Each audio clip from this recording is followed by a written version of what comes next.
Good girl, Mia. Yes. Start. हाल ही में Lucy ने 4 सुंदर बच्चों को जन्म दिया। भगवान की दया से इनकी सेहत भी ठीक है और इनको बहुत प्यार मिल रहा है, पर फिर भी हम नहीं चाहते थे कि ये पैदा हों। अब देखिए ना, जब भी कोई पैदा होता है तो उसके दुख झेलने की, दर्द झेलने की एक संभावना होती है, खासकर उनकी जो अभाव में पैदा हुए हैं या कमज़ोर है, जिनके सर पे छत नहीं है। अब आप कहेंगे कि भाई अगर पैदा ना हो तो सुख भी तो नहीं भोगेंगे। तो मेरा कहना ये है कि भाई अगर आप पैदा हुए ही नहीं तो आप थोड़ा महसूस करेंगे कि आपने सुख नहीं भोगा। अब कई लोग कहेंगे तो भाई ऐसे तो इंसान भी बच्चे पैदा करना बंद कर दे, पर देखिए एक इंसान और जानवर में बहुत बड़ा फर्क ये है कि जानवर बेचारा किसी का दुख कम करने की वो क्षमता नहीं रखता जो एक संस्कार वाला इंसान रखता है।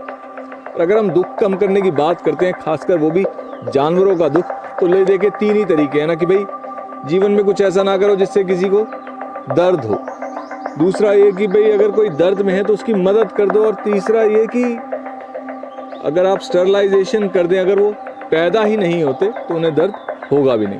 अब हम स्टरलाइजेशन यानी नसबंदी की बात करें तो लोगों को 3 आपत्तियां होती हैं। सबसे पहले तो ये कि भाई ये अप्राकृतिक है। तो ये जो विचारधारा है ना कि जो भी प्राकृतिक है वो सही है, मुझे लगता है ये एक अवधारणा है। एक बात बताइए, मच्छर है, प्रकृति का हिस्सा है, सांप है, प्रकृति का हिस्सा है, लेकिन हम फिर भी अपने आप को उनके काटने से बचाते हैं ना। मच्छरदानी लगाएंगे, हम घर बनाएंगे जिसके अंदर सांप ना घुस सके। तो अगर हम अपना दर्द कम करने के लिए प्रकृति से छेड़ाखानी कर सकते हैं तो दूसरों का दर्द कम करने के लिए क्यों नहीं, खासकर वो भी उस प्रजाति के लिए जो प्रकृति में होती ही नहीं थी। आज से 15,000 साल पहले इंसान ने भेड़ियों को डोमेस्टिकेट करके, ब्रीड करके कुत्तों की एक ऐसी नस्ल तैयार करी जो पूरी तरह हमारे पे निर्भर थी, और फिर हमने उनको सड़क पे मरने के लिए छोड़ दिया। तो कम से कम हम उनकी जनसंख्या की रोकथाम तो करें।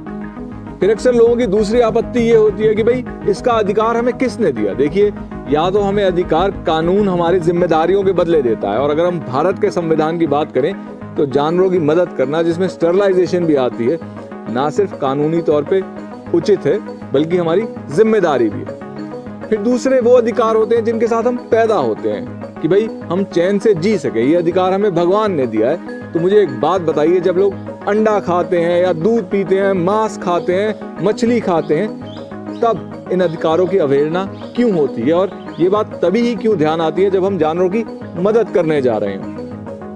फिर लोगों की तीसरी आपत्ति ये होती है कि भाई ऐसे तो एक दिन कुत्तों की पूरी प्रजाति ही विलुप्त हो जाएगी। तो देखिए, ऐसा नहीं है।